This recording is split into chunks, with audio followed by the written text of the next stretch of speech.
Bienvenidos a esta transmisión en vivo para Conectimed. Está con nosotros el doctor Alberto Moadeb, especialista en psicología clínica, miembro de la Asociación Argentina de Psicología, quien nos hablará sobre COVID-19 y sus implicaciones psicológicas. Y nuestra moderadora, la doctora Aymara García, médico general por la Universidad de Ciencias Médicas de Pinar del Río, en Cuba. Adelante. Muchas gracias, doctor Moadeb, por acompañarnos hoy en nuestra entrevista de Notimed. Gracias a ustedes por invitarme. Quisiera comenzar preguntándole, durante estos tiempos de pandemia de COVID-19, ¿quiénes son las personas más vulnerables desde el punto de vista de la salud mental? Bueno, partamos de la base que estamos viviendo una situación de crisis. ¿Qué es una crisis? Es cuando las respuestas que habitualmente damos en situaciones normales y que nos sirven en la vida, para desempeñarnos en la vida, en estas ocasiones no sirven. Es decir, estamos desajustados, todos desacomodados, y en un principio todos podemos ser vulnerables a tener un desacomodo emocional. Pero si queremos entrar como más en detalle de la gente que puede ser más vulnerable, podemos decir que son aquellas familias numerosas que viven en un espacio restringido. Entonces hay mucha tensión, muchas discusiones, pueden haber explosión, violencia, una situación de encierro que genera mucho malestar. Pueden ser también las personas que sufren violencia familiar.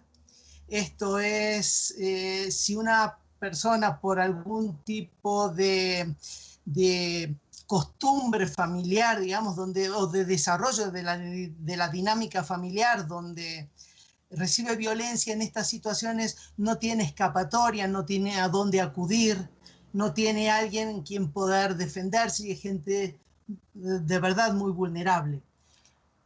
También son vulnerables las familias que tienen un integrante con algún tipo de discapacidad, especialmente si es discapacidad intelectual, trastornos del espectro autista, ¿no? Síndrome de Down, esta gente que no puede controlar sus impulsos y entonces provocan todo un desbarajuste familiar y alteran todo el estado emocional de toda la familia.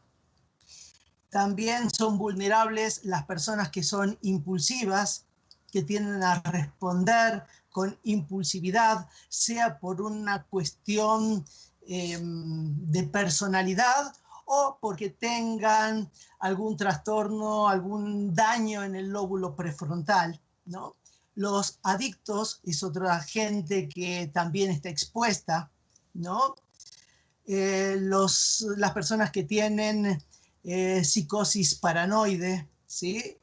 O rasgos paranoides muy marcados, los claustrofóbicos y los que tienen TOC, ¿sí? Que no pueden, pues gente que puede tener los rituales desarrollados fuera de la casa, y tienen esta necesidad imperiosa de salir y desarrollar su ritual y no lo pueden hacer. Entonces, toda esta gente es la que es vulnerable al maltrato. ¿Sí? En relación a los adultos mayores, que han sido un grupo vulnerable no solo para las consecuencias más graves de la enfermedad, sino también para su desenlace fatal, ¿cómo pudiéramos ayudarlos a disminuir la depresión y la ansiedad que genera el confinamiento? Bueno, primero explicar desde el lado médico que esto es pasajero, que esto tiene un tiempo que en algún momento se va a acabar y tenemos que tratar de adaptarnos en estas circunstancias lo mejor posible. Los podemos ayudar a estructurar su tiempo, ¿sí? Que tengan actividades para desarrollar en la casa, qué hobby, qué intereses, qué cosas les gusta hacer, ¿sí? Establecer redes de apoyo, que los adultos mayores puedan tener diálogos con familiares. Si los hijos y nietos viven fuera de la casa, que los familiares se encarguen de llamarlo 1 o 2 veces al día. ¿Cómo estás, abuelo, abuela? ¿Qué hiciste hoy? Yo te platico qué es lo que hice, cómo está siendo mi día o qué planes tengo para hacer el día de hoy. Darles seguimiento, que los adultos mayores también puedan hacer llamadas telefónicas, si tienen un teléfono de línea, mantener las amistades, mantener las relaciones que tienen, hacer llamadas a amigos, vecinos, contactarse con gente que hace mucho tiempo que no ven. Esta es una gran oportunidad para rescatar relaciones que se fueron quedando en el tiempo. Evitar la sobreinformación. Hoy día nos llega muchísima información y entonces aconsejarles que se informen por canales seguros, que den información como la televisión, la radio, y que puedan dar información que los tranquilice, que los ubiquen en lo que realmente está pasando. ¿Sí? Que en este tiempo no lo utilicen para abusar del alcohol ni del tabaco, ¿sí? Y invitarlos a encontrar cuáles son sus fortalezas. Los adultos mayores han tenido, por toda su trayectoria de vida, muchas experiencias difíciles. Invitarlos a contactarlos con estas situaciones difíciles que tuvieron y cómo salieron adelante para poder utilizar estos recursos internos que tienen y que los puedan desarrollar. Muchas veces se le pregunta al médico, y doctor, ¿qué puedo hacer? En estas ocasiones, para disminuir la ansiedad y la depresión, muchas veces es bueno repreguntar, darle la posibilidad de que ellos respondan. ¿Y a usted qué le gusta hacer? Porque tener un tiempo libre, estar en la casa, si bien es una situación muy difícil, también da oportunidades de hacer cosas que pocas veces se hicieron o nunca se hicieron o pendientes que tenían. Entonces, devolverles la pregunta para que ellos puedan responder y así encontrar el camino de qué hacer y cómo utilizar mejor el tiempo. Ha dicho, ¿de qué manera pudiéramos fortalecer o desarrollar el distanciamiento social, pero no el aislamiento social? Sí, este es un tema de verdad muy, muy importante, ¿no? Ante todo, bueno, aclarar que el distanciamiento social no quiere decir alejarse emocionalmente de los seres queridos, no, sino que el aislamiento social está al servicio de la protección de uno y de todos, ¿no? Y que la sana distancia es, que es lo que recomiendan las autoridades, es lo mejor para hacer en estos momentos. Si tienen que salir a la calle con mucho cuidado, estas recomendaciones que los médicos hacen, pero donde se les pueda reforzar que el distanciamiento está al servicio de la salud, ¿sí? De poder cuidarse y cuidar a todos, ¿sí? Y que seguir los cuidados de las autoridades y que apoyen en gente cercana. Nuevamente, o sea, que puedan llamar a familiares, amigos, vecinos, que se sientan cerca, que el distanciamiento físico pueda otorgar un acercamiento emocional con mucha gente que está a su alrededor. Muchas gracias. Doctor, que muchos de nuestros familiares desafortunadamente han fallecido e incluso muchos podrían fallecer.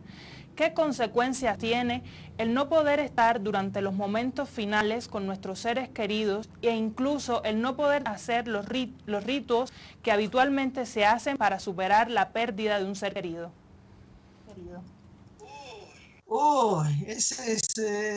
Sí, de verdad es un tema muy complejo en estos momentos. Porque sí, de verdad es necesario poder hacer despedirnos de nuestros seres queridos, que cuando están en la última etapa de su vida, poder estar con ellos, acercarnos, acompañarlos, nos ayuda mucho a poder elaborar el duelo a nosotros y poder despedirnos de estos seres queridos. Y que ahora no se puede hacer, esto es de verdad muy complejo y muy difícil, ¿no? Porque todos necesitamos cerrar, despedirnos, elaborar, para poder elaborar el duelo.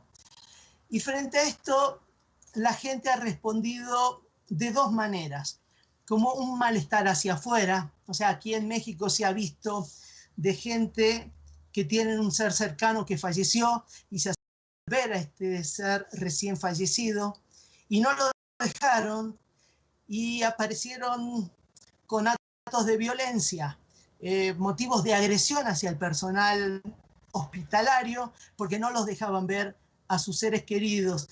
Esto es, depositan el malestar en el afuera. O bien puede estar metido hacia adentro, es decir, si bien pueden entender de que no es lo mejor estar acompañándolo, o toda una sensación de culpa muy grande en la que puedan decir, híjole, mi pariente me puede estar necesitando mucho en este momento y yo no estoy ahí, o me pudo haber necesitado mucho y yo no estuve ahí. Frente a todo esto, la respuesta es pensar en este ser querido, y que este ser querido, si supiera que nosotros nos queremos acercar a él, lo más probable que nos diría es, aléjate de mí, no quiero contagiarte, no quiero enfermarte. Entonces, tener esto muy presente, porque esto ayuda mucho. Este ser que se fue quiere lo mejor para nosotros y lo que más quiere es que estemos en ese momento resguardados y protegidos, y hacer hincapié en esta parte. Nosotros mismos, nuevos rituales que nos ayuden a enfrentar el duelo. Sí, claro. Escribir cartas, escribirle una carta muy sentida donde podamos agradecerle las cosas que nos dio, lo que fue esta persona para nosotros en la vida. Escribir, dibujar, plantar una planta en su homenaje y que esta planta represente a este ser querido nuestro. Si nosotros no podemos acceder al entierro, y sí puede ir a enterrarlo, que a través del celular pueda conectarnos para que estas palabras de despedida que se hagan, nosotros las podamos oír desde nuestras casas. Y otra opción es algo muy mexicano que es de verdad maravilloso, que es adelantar el Día de Muertos. ¿Qué quiero decir con esto? Construir un altar ahora. Si este ser querido acaba de fallecer, pues hacerle un altar, poner una foto, la comida que más le gustaba, un juego, un hobby que tenía ahí sobre la mesa, y poner cosas que lo representen. Un altar puede ayudar en estos momentos muchísimo. Y otra técnica que desde el lado profesional como psicólogo yo implemento con mucho éxito es, yo tengo como especialidad, yo soy psicodramatista. El psicodrama permite recrear en el aquí y ahora una situación que a lo mejor no ocurrió. Entonces, con el paciente, si es presencial o puede ser en forma virtual, aquí a un momento donde pueda tener una situación en la cual está conversando con el ser que falleció y poder decirle todas estas cosas que tiene ahí guardadas. O sea, yo lo voy llevando para que se meta en esa situación, ¿verdad? Es decir, creamos un ambiente donde estamos, si hay otras personas alrededor, y entonces lo voy llevando para que le pueda decir las cosas que tiene ahí guardadas. Y después a través del cambio de rol, es decir, se sienta en otra silla y desde la otra silla contesta como este ser fallecido y le da palabras que generalmente son palabras de consuelo, de apoyo, de que tú sigues la vida, ¿no?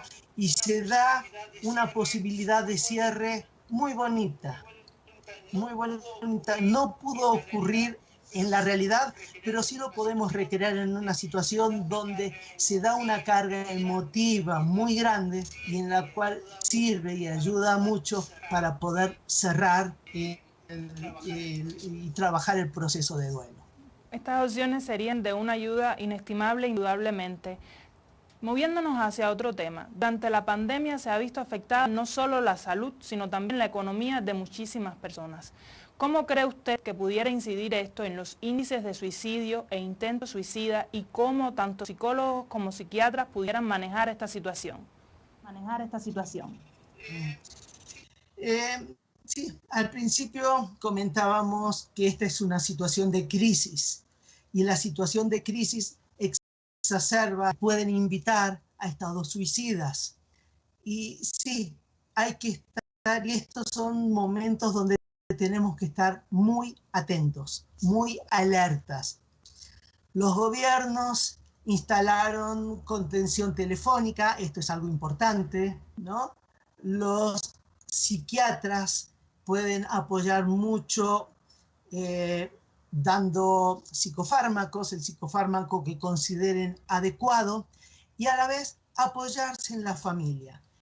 Que el psiquiatra pueda estar con el paciente y con la familia. Generalmente, quien vive un cuadro depresivo, tiene fantasías suicidas, viene acompañado por un familiar a consulta.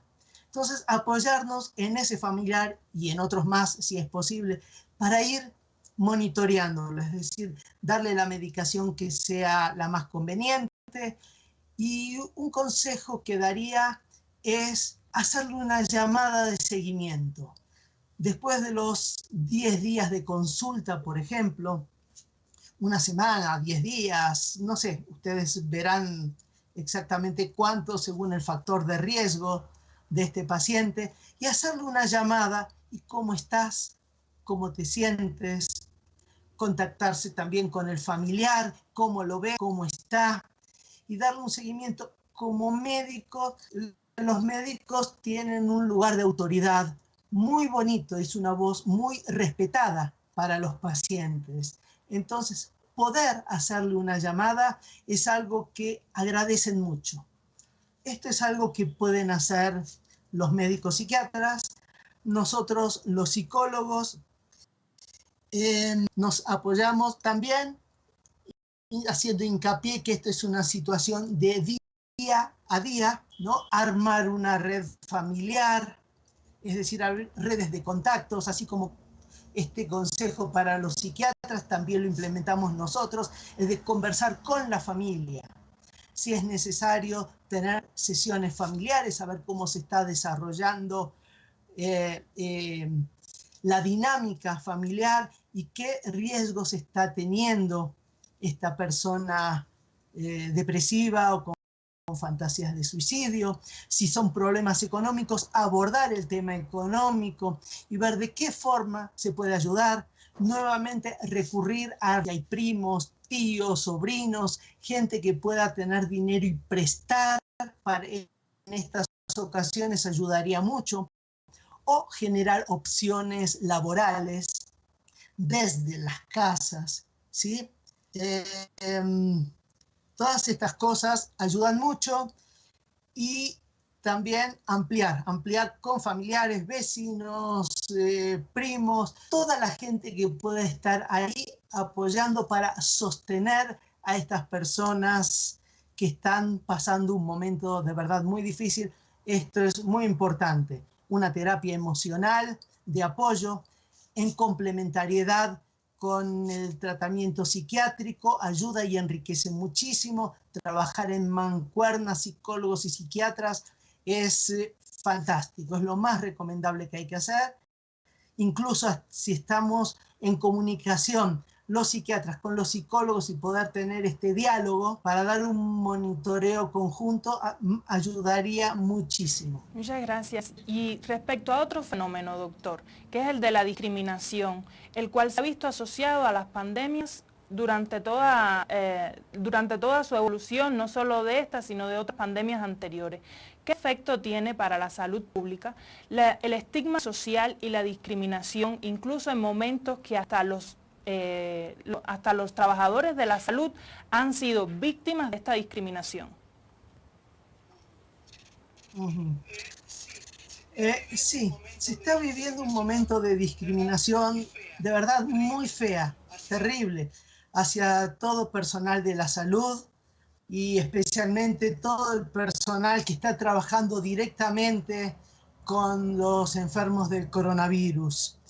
Y la sensación que hay es una sensación en los médicos de ingratitud, de injusticia, de falta de reconocimiento por la labor que están realizando, y se los margina y se los discrimina mucho y muy feo.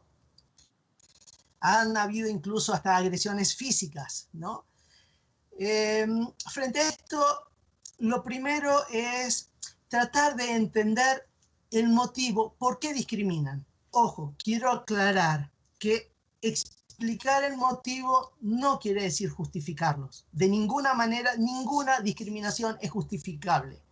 Es simplemente explicar para que podamos entender desde dónde vienen estos mensajes, para que podamos responder de una forma más asertiva, más empática, ¿sí? Entonces, la explicación tiene dos motivos. Uno es, ante el peligro, las personas respondemos identificando el peligro visualmente. Esto es, si nosotros estamos, por ejemplo, no sé, caminando por la selva en una expedición y vemos por ahí una serpiente, decimos, uy, nos vamos a cuidar de esa serpiente porque puede ser venenosa.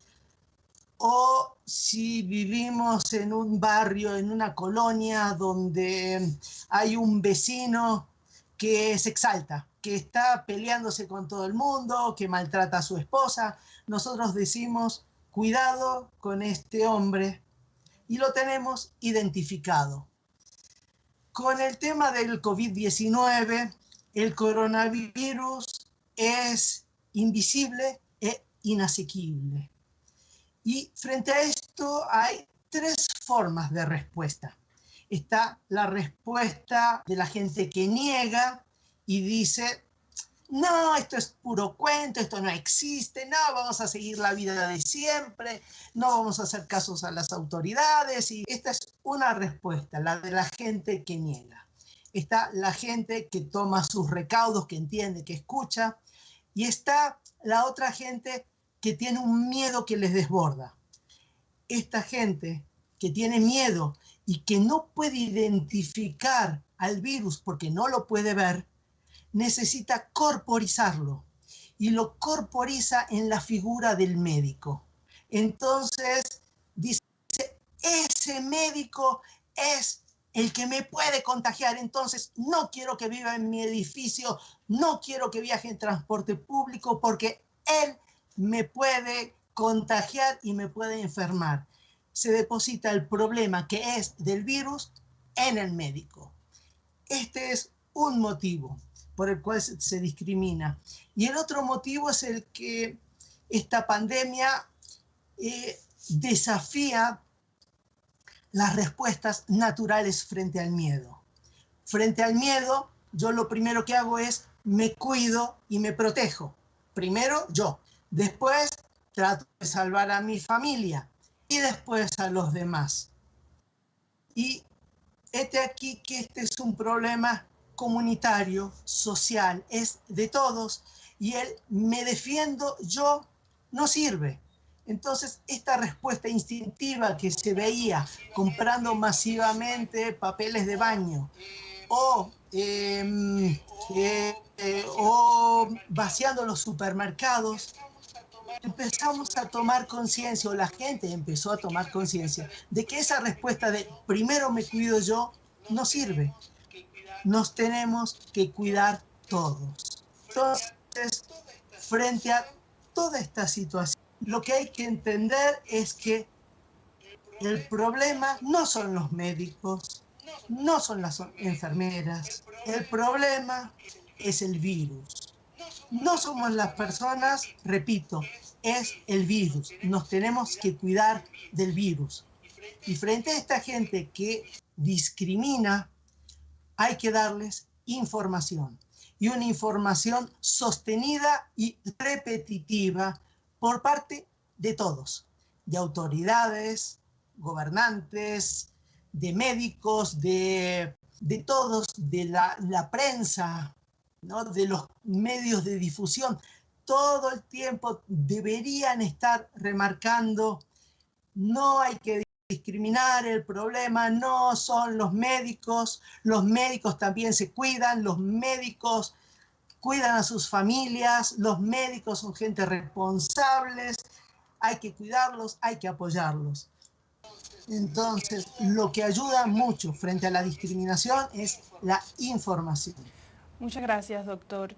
Y también teniendo en cuenta a los médicos, sobre todo a estos que están en la primera línea frente a los pacientes con COVID-19, digamos anestesiólogos, internistas, intensivistas, que sin lugar a dudas están lidiando con una situación sin precedentes, donde se suma la muerte masiva de sus pacientes, al miedo, por supuesto, a contagiarse y contagiar a sus familiares. ¿Cómo podemos ayudar a los médicos a disminuir el estrés relacionado con esta situación? De dos maneras. Por un lado, generar espacios dentro del mismo ámbito hospitalario donde todo el equipo médico y personal de enfermería, camilleros y todos los que están trabajando allí puedan tener un espacio para conversar, un espacio para poder desahogarse, para poder hablar, porque al fin y al cabo el médico está tratando con personas y de una manera u otra se establece un vínculo con el enfermo. Y cuando este enfermo fallece, pues es un dolor muy grande, muy fuerte. Y como tú decías, pues sí, afecta también en el cuidado personal y en toda la familia, ¿no? Donde está la responsabilidad de cuidar a la familia y también cargando las angustias que la familia tiene de que cuando este médico o médica va a atender, corra el riesgo de contagiarse. Entonces, frente a esto es generar primero un espacio entre los médicos y personal de la salud para poder hablar entre sí. Y otro momento es generar grupos Valint. Los grupos Valint son grupos donde hay un psicólogo que se reúne y trabaja grupalmente con todo el equipo médico para abordar las ansiedades, las angustias, los temores, las frustraciones que se dan en el quehacer profesional. Y que sea un espacio donde puedan hablar, desahogarse, entender, poder compartir. Esto de compartir es algo muy valioso porque de pronto se genera un espacio donde alguien que puede contarse una situación de tristeza se va a encontrar con otros que están sintiendo lo mismo. Y compartir sentimientos ayuda y ayuda mucho a seguir adelante. Entonces, que pueda haber un psicólogo trabajando con el equipo de salud y tener encuentros periódicos ayuda muchísimo para poder seguir adelante. Gracias, doctor. Y ahora para finalizar, una última pregunta. Durante toda la pandemia se ha visto un aumento de la telemedicina, no solo en México, sino en todo el mundo. ¿Es la telepsicología una opción para los psicólogos de México? Sí, definitivamente sí. Yo desde hace unos años estoy dando terapias por Skype a pacientes que se han ido de México por trabajo o por cuestiones personales, y de verdad ayuda mucho. Si bien no es exactamente lo mismo que una psicoterapia presencial, de verdad sí ayuda mucho. Y lo veo también con mis pacientes que estoy viendo ahora, porque hoy no estoy dando consultas presenciales, todas mis consultas son a través de videollamadas y se generan espacios de encuentro, de verdad. El 95% de los pacientes de lo que están hablando es de la situación actual, de cómo poder sobrellevar estos momentos de coronavirus, de encierro, de estar guardados, y poder hablar, poder generar espacios, poder ayudarlos a estructurar su tiempo, a calmar las ansiedades, es de una ayuda inconmensurable. Sin duda, la telepsicología en este momento es un aporte enorme, enorme. Gracias, doctor Muchísimas Moadeb. gracias, doctor Moadeb. Ha sido todo por hoy. Ha sido todo por hoy. Agradecemos al doctor Alberto Moadeb por su valiosa participación y por compartirnos sus conocimientos. Igualmente a la doctora Aymara García como moderadora en esta entrevista. También agradecemos a los profesionales de la salud por acompañarnos y los esperamos en la próxima transmisión de Conectimed en vivo.